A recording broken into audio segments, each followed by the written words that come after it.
Oke, bismillahirrahmanirrahim. Assalamualaikum warahmatullahi wabarakatuh. Selamat siang dan selamat sore rekan-rekan mahasiswa Tadris IPA IAIN Salatiga yang sedang mengikuti perkuliahan pengelolaan lab IPA atau pengelolaan laboratorium IPA dengan saya. Semoga Anda selalu dalam keadaan sehat, dalam lindungan Allah Subhanahu wa taala.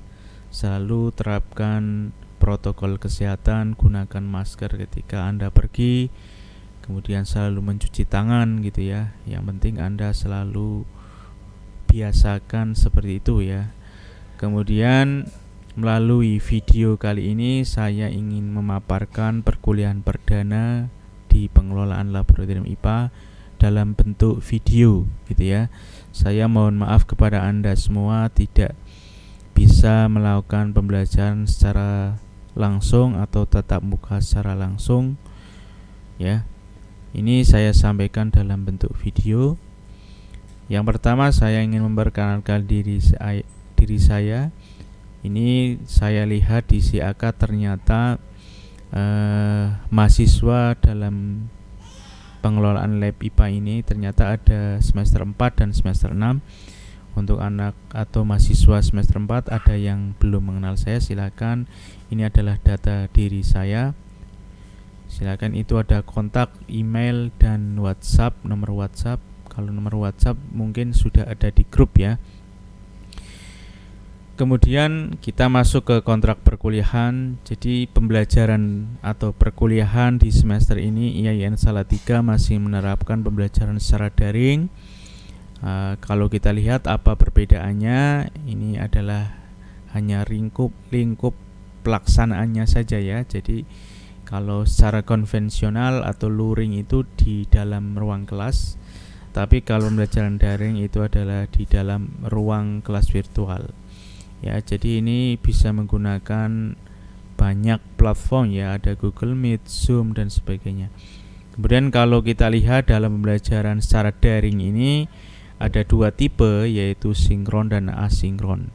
Pembelajaran secara sinkron ini bisa dikatakan pembelajaran secara langsung, di mana seorang dosen atau guru bertatap muka secara virtual dengan mahasiswa atau siswa. Mungkin menggunakan Google Meet dan Zoom gitu ya, yang paling umum.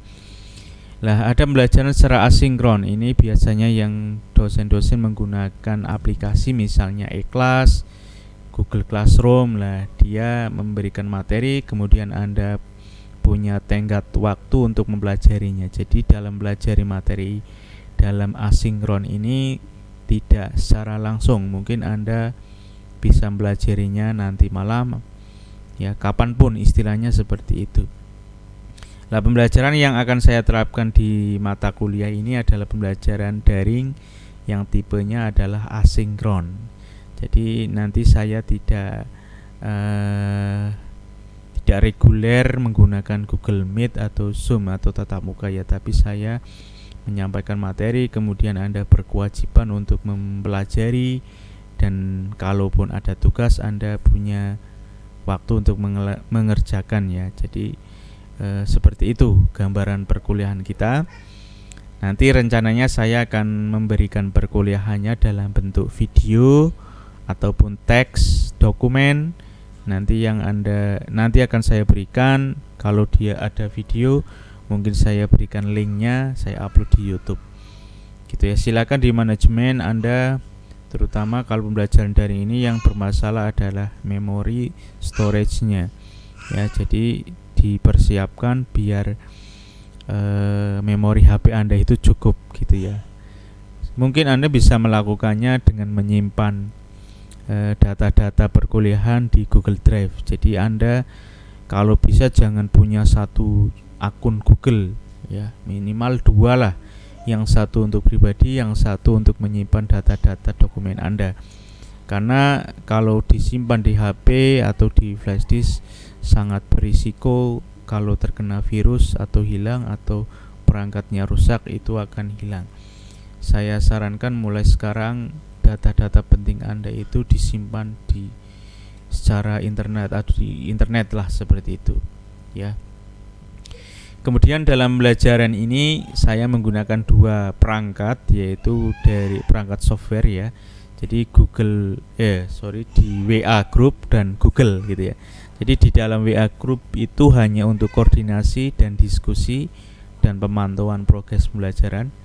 Kemudian di Google itu adalah interaksi, atau saya ngupload ngupload materi, ngupload video itu di aplikasi Google. Nanti Anda akan mengunduhnya di sana. Tentu saja Anda harus memiliki akun Google yang aktif gitu ya. Saya yakin kalau Anda sekarang HP-nya banyak smartphone yang dari Android ya, jadi harus punya akun Google-nya. Nah, ini adalah beberapa aplikasi yang digunakan. Nanti ada Google Form, Gmail, Google Site, YouTube, Driver, dan sebagainya. Ya, kemudian untuk ujian mungkin bisa kita gunakan Google Form gitu ya. Untuk upload juga Google Form ataupun di email gitu ya.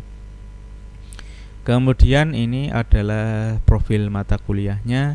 Jadi pengelolaan lab IPA itu sebenarnya ini menurut silabus itu diharapkan mampu memahami prinsip teori pengelolaan IPA, memahami tujuan pembelajaran, mampu menerapkan secara fleksibel prinsip dan teori.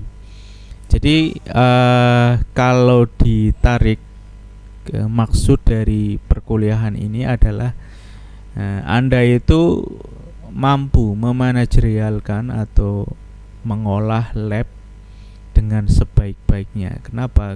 Karena nanti ketika Anda jadi guru itu pasti akan menggunakan lab ya, karena guru IPA itu berkaitan dengan praktek ya. Jadi seperti yang Anda sudah diketahui bahwa IPA itu apa ya, salah satunya adalah ada kegiatan praktikum di sana. Berarti harus pintar-pintar mengolah, menata ruang, mendesain ruangan biar pembelajarannya atau prakteknya itu bisa berjalan dengan baik. Mungkin nanti Anda akan menjabat sebagai kepala laboratorium, berarti punya wawasan untuk mengelola lab ini. Jadi tujuannya adalah untuk membekali atau menambah wawasan Anda bagaimana mengelola lab IPA yang baik. Kemudian materinya di sini sudah ada ya, jadi ada apa itu lab, kemudian bagaimana tata ruangnya, peralatannya gitu ya. Kalau lab IPA berarti di dalamnya ada fisika, kimia, biologi, kegiatannya yang harus disusun seperti apa, dan yang penting ini adalah keselamatan kerja dan keamanan. Kemudian limbahnya bagaimana, kemudian sistem manajerialnya ada, misalnya ada daftar alat bahan gitu ya, itu sudah bagaimana cara menatanya.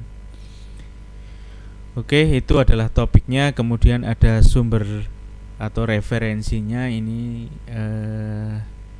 sudah ada beberapa buku ya, tapi saya nanti menggunakan ada satu buku yang mungkin ini pengelolaan lab IPA berpedoman pada Permendiknas. Jadi pemerintah juga sudah mengeluarkan pedoman ya melalui Permendiknas bagaimana mengelola laboratorium. Jadi nanti kita core-nya atau intinya itu lihatnya di Permendiknas. Kemudian ada beberapa buku, saya yakin buku-buku itu juga mengacunya ke sana. Nanti kita coba kaji bagaimana isi dari Permendiknas itu ya, tentang pengelolaan lab IPA. Dan ada beberapa artikel yang digunakan atau jurnal ini tentu saja untuk melihat keterbaruan dari kajian ilmu itu dilihat dari jurnal atau artikel ya. Jadi ini bisa sebagai acuan.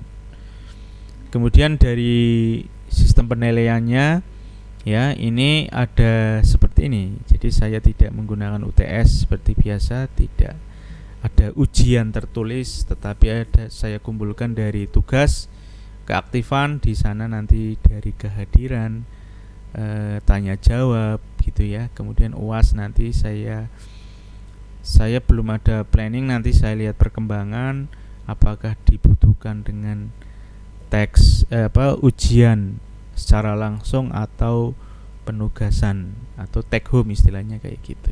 Saya belum, nanti akan saya sampaikan. Kemudian ini tadi ya kesepakatan nilai penilaiannya. Yang terpenting adalah poin 2 dan 3 ini. Jadi batas akhir upload nilai itu tanggal 9 Juli. Kalau ada mahasiswa yang belum lengkap dari ketiga hal ini, maka akan saya keluarkan dalam bentuk TU ya. Nanti Anda punya waktu dari tanggal 9 Juli ini, ada waktu 14 hari untuk menyelesaikan. Kalau tidak diselesaikan maka akan menjadi nilai E. Ya, ketika ada mahasiswa yang tidak mengikuti UAS, berarti tanggal 9 itu disiakat nilainya TU. Nah, untuk melakukan ujian susulan, maka Anda harus membawa surat pengantar dari ketua prodi yang diberikan ke saya, baru Anda bisa menyelesaikan ujian susulan. Nanti nilai bisa keluar. Oke, ini adalah kalender akademiknya, silakan dibaca nanti ya. Ini adalah rencananya. Semoga bisa berjalan dengan baik gitu ya. Oke, mungkin itu saja yang saya berikan di perkuliahan perdana ini berkaitan dengan rencana perkuliahan 1 semester ke depan. Silakan kalau ada pertanyaan ajukan di WA Group. Sekian dari saya. Assalamualaikum warahmatullahi wabarakatuh.